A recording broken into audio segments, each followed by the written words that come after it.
हमारे बीच में आपके लोकप्रिय विधायक और हिमाचल प्रदेश विधानसभा के उपाध्यक्ष भाई हंसराज जी,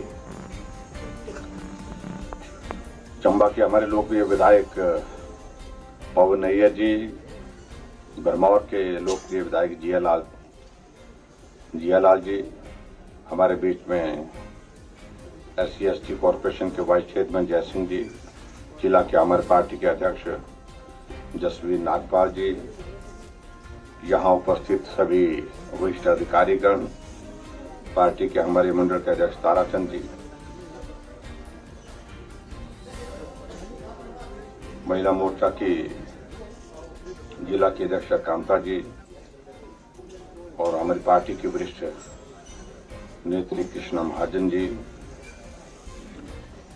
सभी पंचायती राज संस्थाओं के चुने हुए प्रतिनिधि, उपस्थित सभी भाइयों बहनों और पत्रकार मित्रों,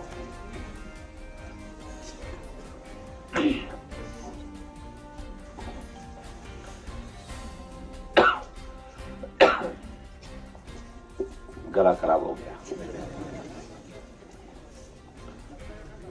हाँ, चंबा कहाँ ठंडा, 3000 की हाइट है, 3500 की हाइट है।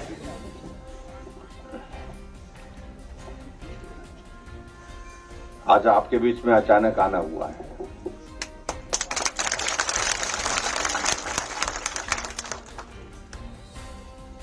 और बुलाए बिना आ गए।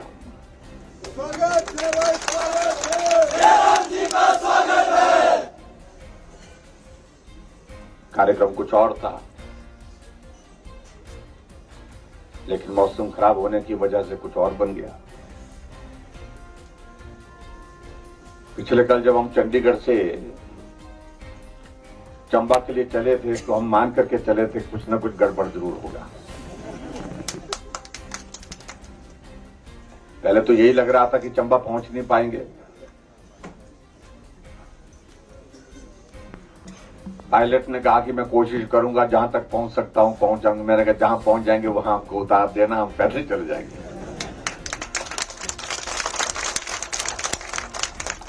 और हालात ऐसे बने, जब हम कांगड़ा पहुंचे तो कांगड़ा पहुंचने के बाद ना आगे दिखाई दे रहा था, ना पीछे दिखाई दे रहा था, नीचे दिखाई दे रहा था, ना ऊपर दिखाई दे रहा था। और मैंने 10,000 की 10,500 की हाइट पर थे उस वक्त, 10,000 फीट की। लेकिन मैं पहली बार इतनी बारिश जो है वो, जैसे हमारे घर के छत पे ना जब बहुत तेज बारिश होती है, जो हमारे जहां से पानी नीचे गिरता है, जो नाली जैसी होती है, तो ऐसा पानी आता है ना, खूब जोर से आता है। तो जहाज के छत से भी ऐसे साइड से जो है इस तरह का पानी आ रहा था।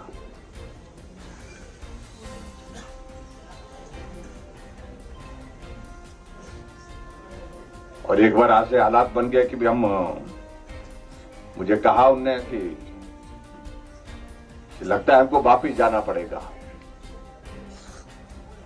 लेकिन धीरे से थोड़ा सा आगे निकले, थोड़ा कुछ मौसम ठीक हुआ। और जिस रास्ते से चंबा जाते थे हेलीकॉप्टर वाले, तो उस रास्ते से न जाकर के जहां नदी है, नदी के साथ साथ मिलते हुए हम जाते हुए आगे बढ़े। और आखिरकार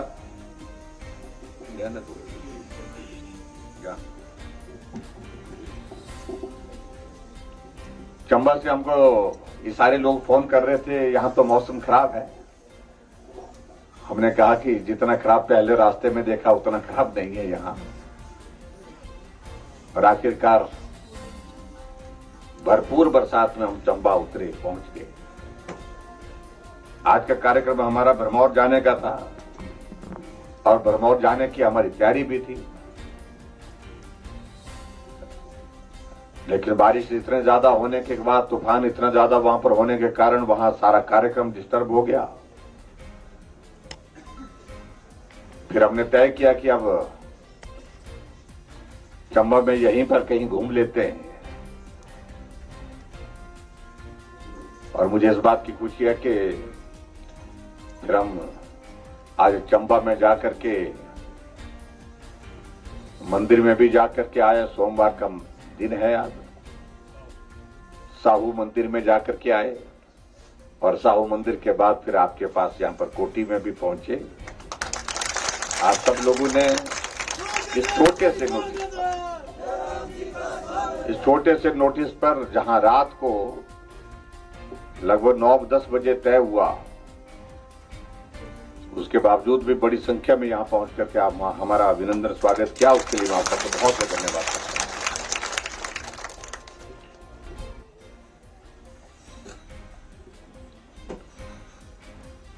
पिछले कल मिंजर का मेला समाप्त हुआ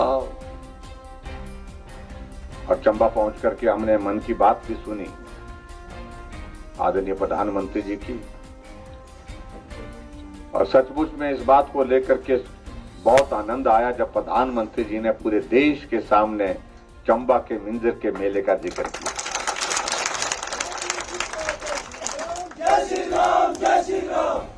मिंजर मेले की नाटी, हमारी चंबा की संस्कृति पूरे देश नहीं दुनिया ने देखी है पिछले कल। और उन्होंने इस बात का भी जिक्र किया कि मुझे जानकारी मिली है कि इन दोनों में मिंजर का मेला चला हुआ है।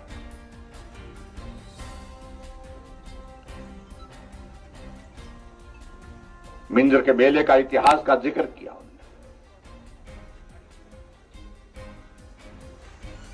मिंजर के मेले की विशेषताओं का जिक्र किया उन्होंने।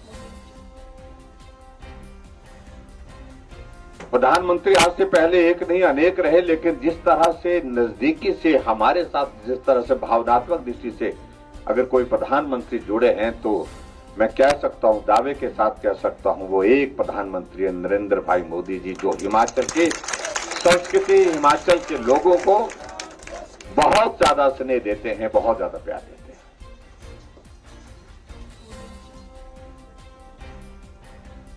यहां तो ऐसे भी नेता आते हैं जो मिंजर का मेला चंबा में होता है वो हमीरपुर में जिक्र कर जाते हैं।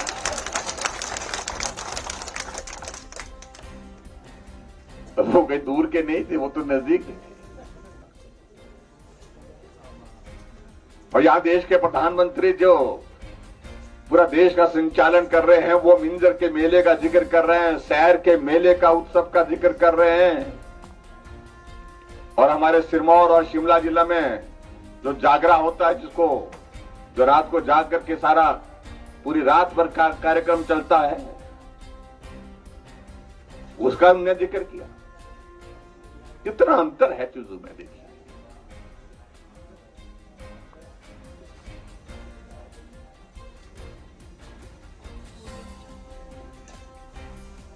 आप सबके सहयोग से, आप सबके आशीर्वाद से हिमाचल प्रदेश में सरकार बनी और सरकार का कार्यकाल पूरा होने की दिशा में जा रहा है।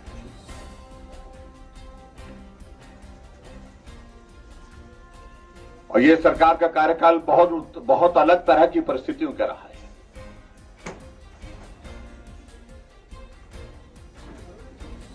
आज से पहले, मुझसे पहले 5 मुख्यमंत्री और बने। कुछ तो एक बार नहीं, बार बार बने, अनेक बार बने। लेकिन सामान्य परिस्थिति में उन्होंने अपनी सरकार का कार्यकाल पूरा किया।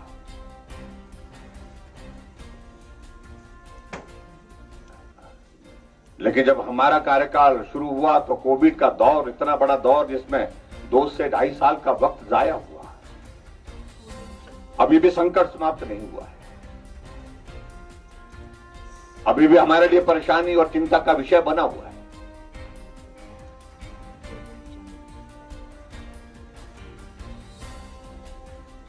अगर ये दौर उन नेताओं के दौर पे उस वक्त आया होता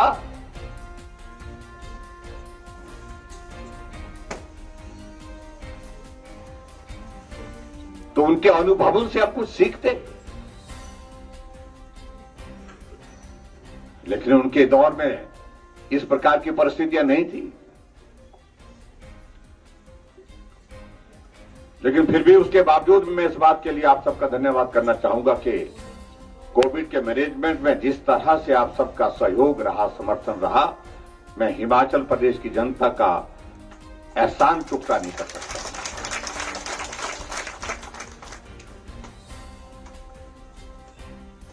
एक तो आदरणीय प्रधानमंत्री नरेंद्र भाई मोदी जी ने जिस प्रकार से मजबूती के साथ उस संकट में खड़े होने के लिए कहा, उन्होंने कहा संकट बड़ा है लेकिन उसके बावजूद डर करके समाधान नहीं है, हमें मजबूती के साथ खड़ा होना पड़ेगा, हमको सावधानियों के साथ काम करना होगा। जब डॉक्टर साइंटिस्ट ने कहा इसकी कोई दवा नहीं है और दवा हो भी नहीं सकती,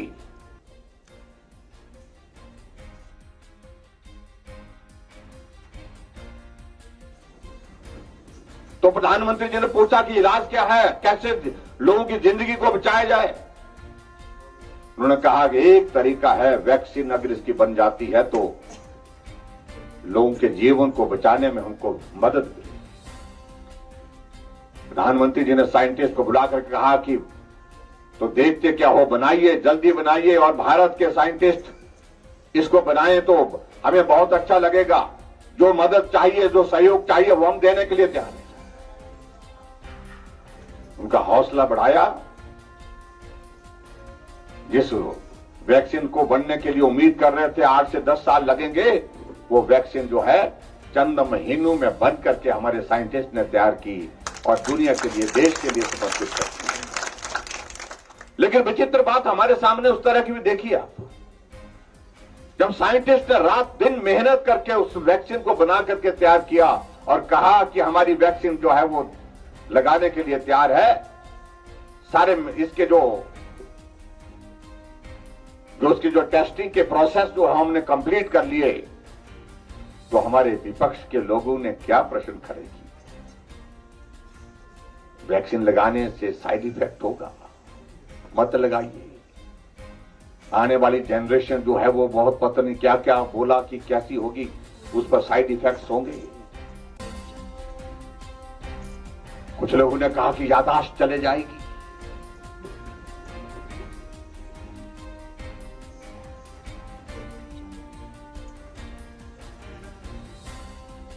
यानी कि लोगों की जिंदगी को बचाने के लिए एकमात्र विकल्प जो वैक्सीन था, उसको भी राजनीतिक दृष्टि से रोकने की कोशिश की गई।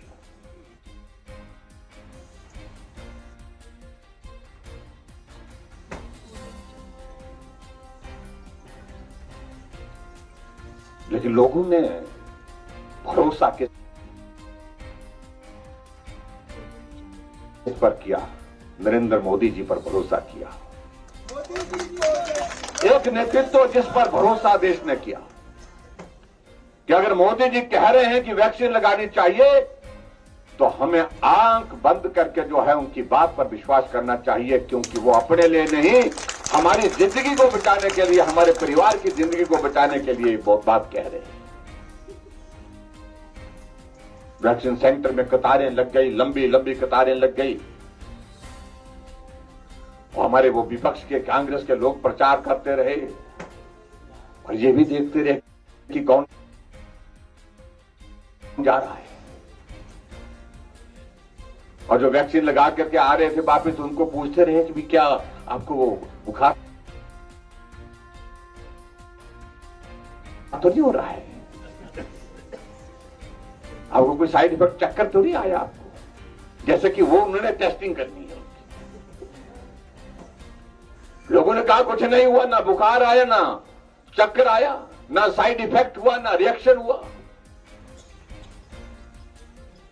तो आखिरकार वही जो लोग विरोध करने वाले मास्क पहन करके वैक्सीन सेंटर जाकर के पहुंचे और जाकर के वहां वैक्सीन लगा करके आए।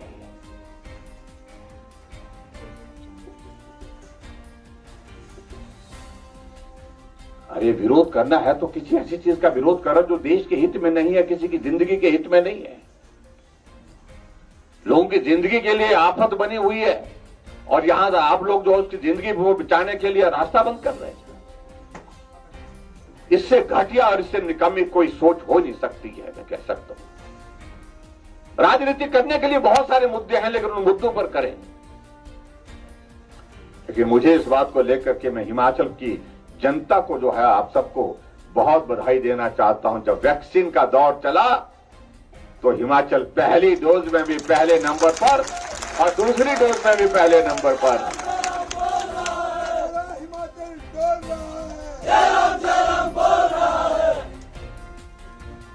और आदरणीय प्रधानमंत्री जी ने देश के साथ पूरे हिमाचल के लोगों के साथ जुड़ करके जो है वर्चुअल कार्यक्रम में अपना संबोधन में कहा कि इस बहुत बड़े संकट में हिमाचल चैंपियन बन करके उभरा है। उनने पूरे देश के सामने संदेश दिया।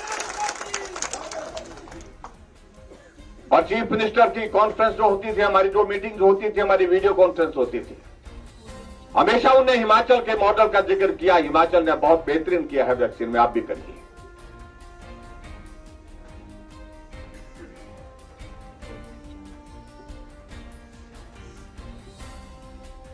अभी वैक्सीन की एक डोज हो गई, दूसरी डोज हो गई, अब तो बूस्टर डोज लग रही है। मेरा आप सबसे भी इस बात के लिए विनम्र निवेदन है कि जो बूस्टर डोज लग रही है उसको भी पूरा करें, जल्दी पूरा करें। मेरा आप सबसे निवेदन है, अपने परिवार में, अपने रिश्तेदारी में, अपने साथी मित्रों के साथ मिलकर के आप जो उसमें भी अपना सहयोग दें। अब जब चुनाव आ रहा है तो शोर डाल रहे हैं हमारे कांग्रेस के लोग, जो हम आ रहे हैं बोलते हैं। आएंगे कहां से भाई, कहां से आएंगे, कहां से गुंजाइश बची आने के लिए?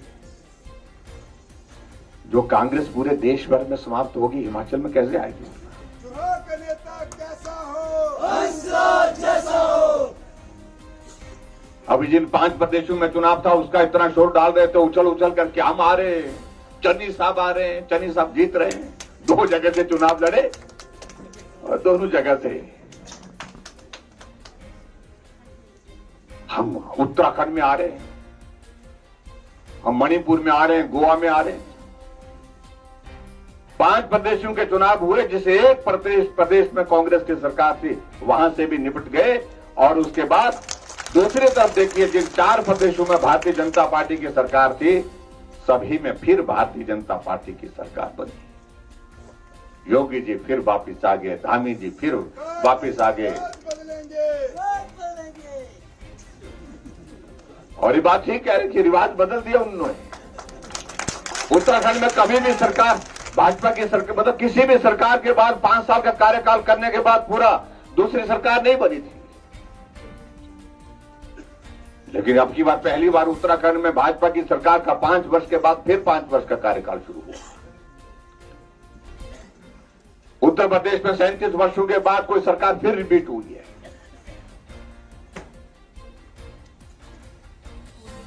जब हम चारों तरफ देख रहे हैं, हालात देख रहे हैं, परिस्थितियां देख रही है, जब कांग्रेस पूरे देश भर में, उत्तर प्रदेश में चुनाव लड़ी, 400 से ज्यादा सीटें हैं। कितनी सीटें आई? 2।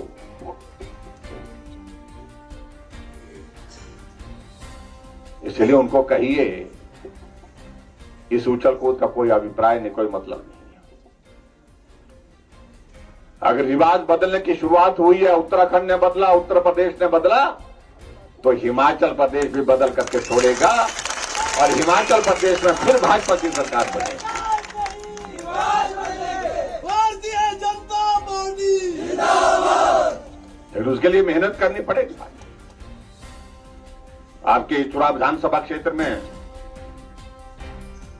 पिछली बार जीत हुई है, लेकिन अब की बार शानदार जीत होनी चाहिए, बड़ी जीत होनी चाहिए, ऐतिहासिक जीत होनी चाहिए। मजा तो उस बात का है।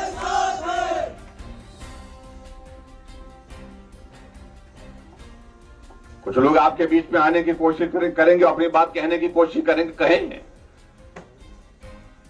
कई बार बहुत विचित्र लगता है। आजकल क्या चल रहा है, बेरोजगार, क्या बेरोजगार, क्या रैली, क्या बोलते हैं उसको? हाँ, जैसे कि बेरोजगार हमारी ही सरकार के दौरान हुए और इनकी सरकार के दौरान तो सबको जो है नौकरी, पक्की नौकरी लगी हुई थी। जो पार्टी 50 साल तक सत्ता में देश में रही, प्रदेश में रही, अगर आज बेरोजगारों की स्थिति इस प्रकार है, उनकी संख्या बढ़ी है, तो सबसे ज्यादा दोष उनको जाता है।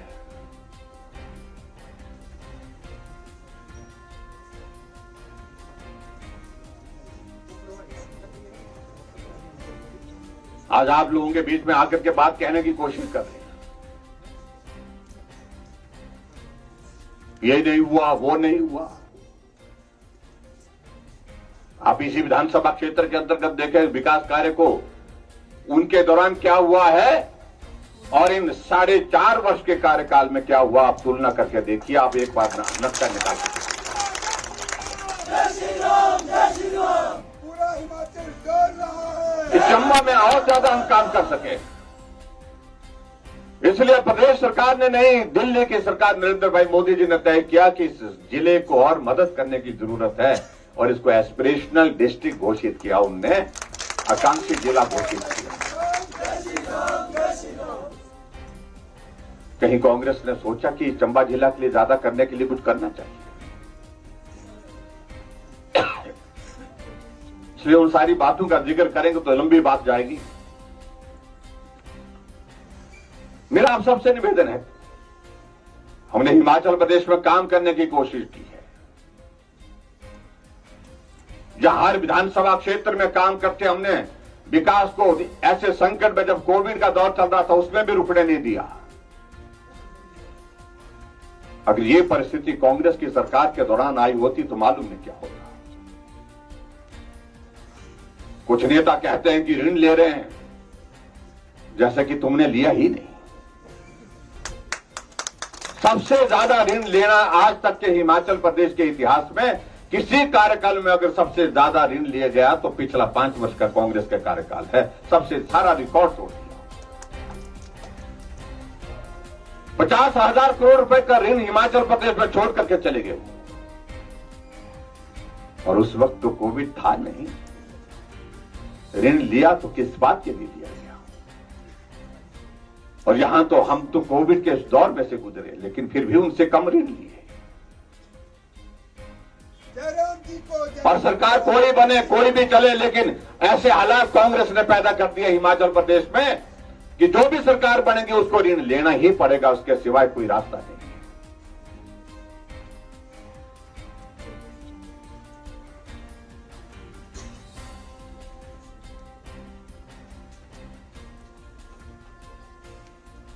भाइयों बहनों, मैं आप सबसे निवेदन करना चाहूंगा, राजनीति के दौर चलते रहेंगे, आते रहेंगे, जाते रहेंगे, ऐसा हमको मान के चलना पड़ेगा। लेकिन मैं एक चीज जरूर कहना चाहता हूं, हिमाचल का हित किसमें है, ये सबसे ज्यादा महत्वपूर्ण हम सब लोग के लिए है। आज अगर हिमाचल प्रदेश में अगर विकास को हम गति दे रहे, हम देख रहे हैं सड़कों का निर्माण चंबा जिला में चला हुआ है। हम देख रहे हैं कि यहां पर मेडिकल कॉलेज का भवन जमीन पर खड़ा होकर के दिख रहा है। कांग्रेस की सरकार में जमीन दोष हो गया था, वो भाषण देते थे लेकिन जमीन पर तो था नहीं मेडिकल कॉलेज।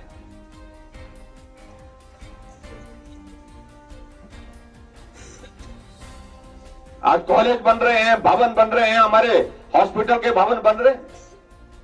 अगर ये बन रहे हैं उसकी वजह है कि डबल इंजन की सरकार हमारी दिल्ली से जो है आदरणीय मोदी जी के नेतृत्व में हमको मदद कर रही है। जैसा चाहते हैं वैसी मदद कर रही है। हमारी परेशानी इस बात को लेकर हम तो इनकी बातों से हैरान हो जाते हैं। ये हिमाचल के इतिहास में पहली बार हुआ जब कोई प्रधानमंत्री हिमाचल प्रदेश में एक कार्यकाल में, अभी तक 4.5 वर्ष का कार्यकाल हुआ, 4.5 वर्ष में 7 बार प्रधानमंत्री हिमाचल प्रदेश आए थे नरेंद्र मोदी जी। यहां तो 5 वर्षों में एक बार प्रधानमंत्री के दर्शन हो जाए तो वो जो है वो बहुत बड़ी बात हो जाती है।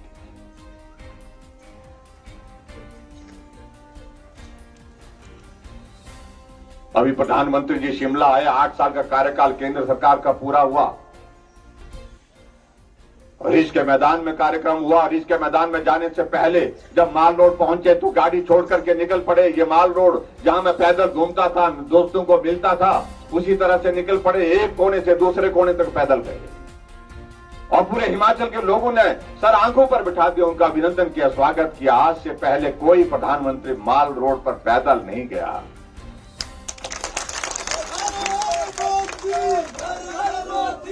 और शिमला के रिज के मैदान से पूरे देश को संबोधित किया। वो रैली ऐसी रैली नहीं थी कि सामान्य रैली कि शिमला के